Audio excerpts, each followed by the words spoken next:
Radhe Radhe friend, जय Shri Krishna. Veena Deepak Soni YouTube channel में आप लोगों का स्वागत है। आज मैं आप लोगों को इस वीडियो के माध्यम से जितिया व्रत की कथा कहानी सुनाती हूँ।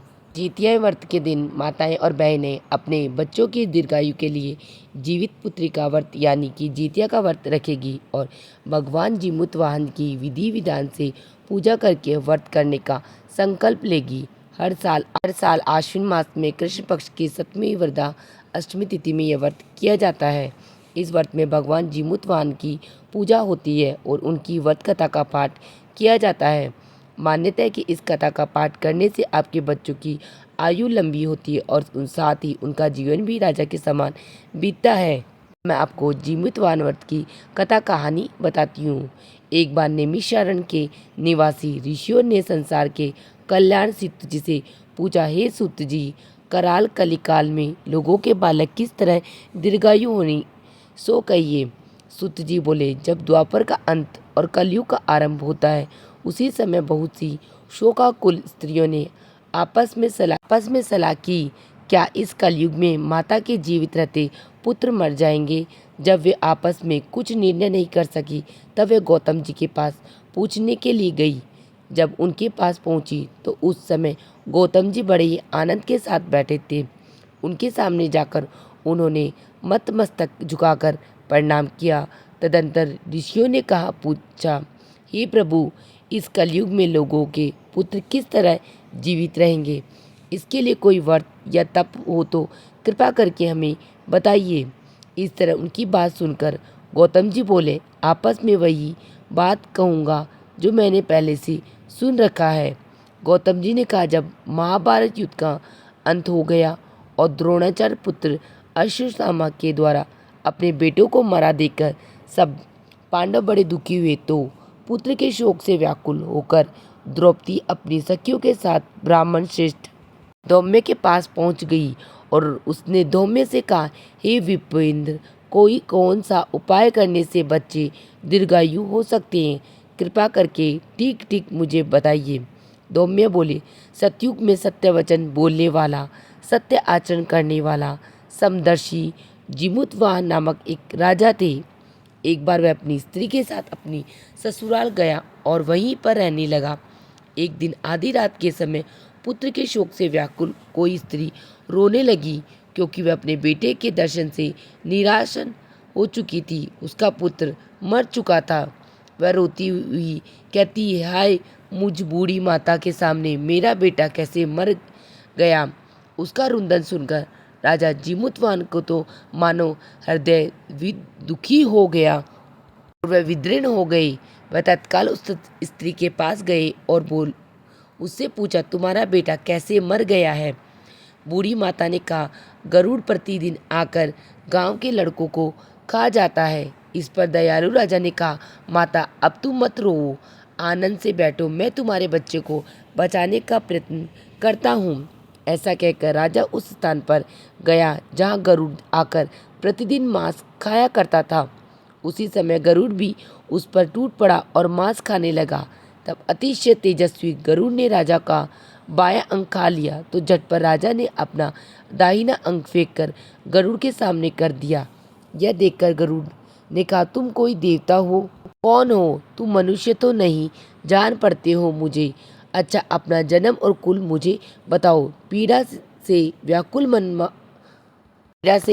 मन वाले राजा ने कहा, हे पक्षीराज, इस तरह के प्रश्न करना व्यर्थ है। तुम अपनी इच्छा भरपूर मेरा मांस खा सकते हो। यह सुनकर गरुड़ रुक गए और बड़े आदर से राजा के जन्म और कुल की बात पूछने लगे। राजा ने कहा, मेरी माता का नाम शव्या और मेरे पिता का नाम शालिवाहन है। सूर्यवंश में मेरा जन्म हुआ है और जीमूतवाहन मेरा नाम है।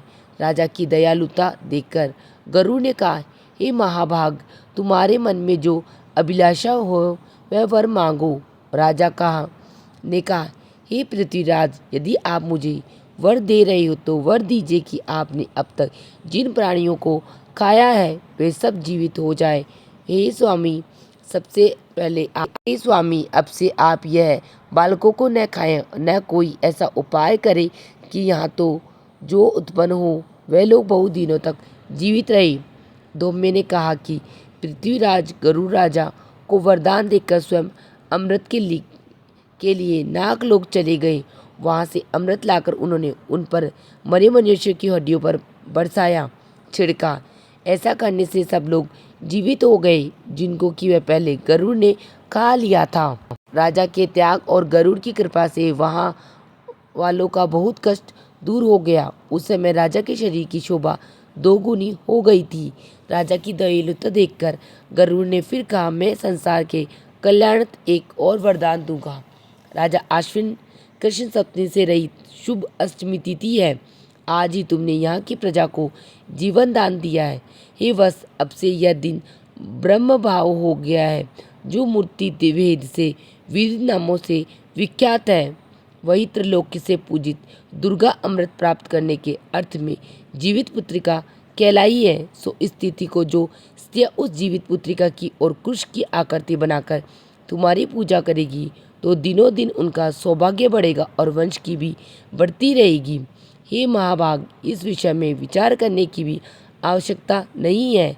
हे राजन, सप्तमी से रहित और उदया तिथि के अष्टमी को व्रत करें, यानी सप्तमी विष्ट अष्टमी जिस दिन हो उस दिन व्रत न कर शुद्ध अष्टमी को व्रत करे और नवमी में प्राण कर फल नष्ट हो जाए।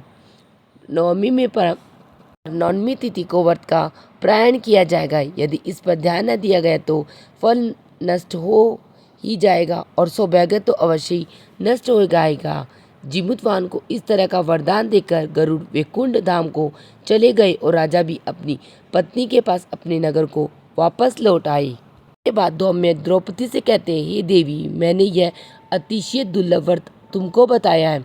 इस व्रत को करने से बच्चे दीर्घायु होते हैं। हे देवी, तुम भी पूर्वोक्त विधि से यह व्रत और दुर्गा जी का पूजन करो तो तुम्हें अभिलिषित फल प्राप्त होगा। मुनिराज धौम्य की बात सुनकर द्रौपदी के हृदय में भी एक प्रकार का कौतूहल उत्पन्न हुआ और पूर्ववासिनी स्त्रियों को बुलाकर उनके साथ यह उत्तम व्रत किया। गौतम ने कहा, यह व्रत और इसके प्रभाव को किसी एक चीह ने सुन लिया और अपनी सखी सियारिन को बताया। इसके बाद पीपल वृक्ष की शाखा पर बैठकर उस चील ने और उस वृक्ष के खोते में बैठकर सियारिन ने भी व्रत किया। फिर वही चील किसी उत्तम ब्राह्मण के मुंह से यह कथा सुन आई और पीपल के खोते में बैठी हुई अपनी सखी को सुनाया।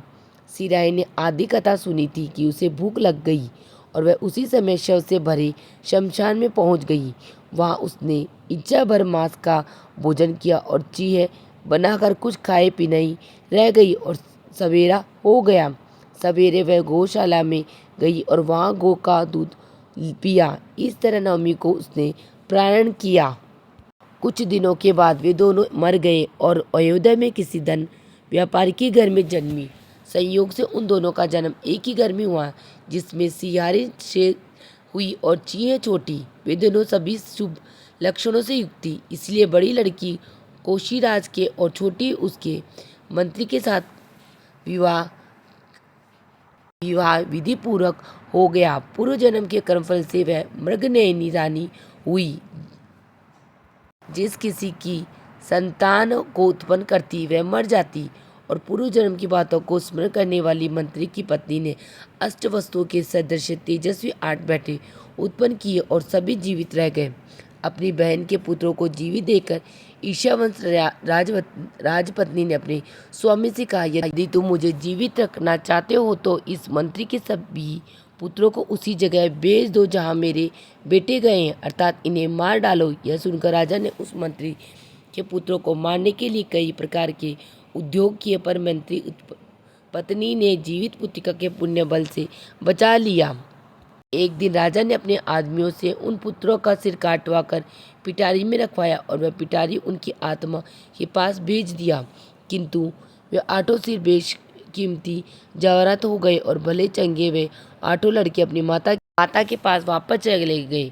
उनको जीवित देखकर राजपत्नी को बड़ा विस्मय आश्चर्य हुआ। अंत में वह मंत्री की पत्नी के पास आई और उसने पूछा, बहन, तुमने कौन सा ऐसा पुण्य किया जिससे बार बार मारे जाने पर भी तुम्हारे बेटे नहीं मरते हैं? इस पर मंत्री की पत्नी ने कहा, पूर्व जन्म में मैं चियती, तुम सियारिन थी। हमने और तुमने साथ साथ जीवित पुत्रिका का व्रत किया था। तुमने व्रत के नियमों का भलीभांति पालन नहीं किया था और मैंने किया था। इसी दोष से ही बहन तुम्हारे बेटे नहीं जीते और राजरानी, अब भी तुम उस जीवित पुत्रिका व्रत को करो तो तुम्हारे बेटे दीर्घायु होंगे। मैं तुमसे सच सच कह रही हूँ। उसके कथानुसार यह रानी ने व्रत किया, तभी से उसके कई बेटे सुंदर और दीर्घायु होकर बड़े बड़े राजा हुए। सूत जी कहते हैं कि सब प्रकार का आनंद देने वाला मैंने ये दिव्य व्रत बताया है। स्त्रियां चिरंजीवी संतान चाहती है तो यह जीवित पुत्रिका व्रत विधि विधान के साथ पूरा करे। इसी के साथ मेरी जीवित पुत्रिका व्रत की कथा कहानी समाप्त होती है। आप सबको मेरी कहानी कैसी लगी मुझे कमेंट बॉक्स में जय श्री कृष्ण या हर हर महादेव लिख के ज़रूर बताना। वीडियो पसंद आई है तो वीडियो को लाइक कर लेना और चैनल को सब्सक्राइब कर लेना, जिससे आने वाली वीडियो का नोटिफिकेशन आप लोगों को मिल सके। वीडियो देखने के लिए आप सभी का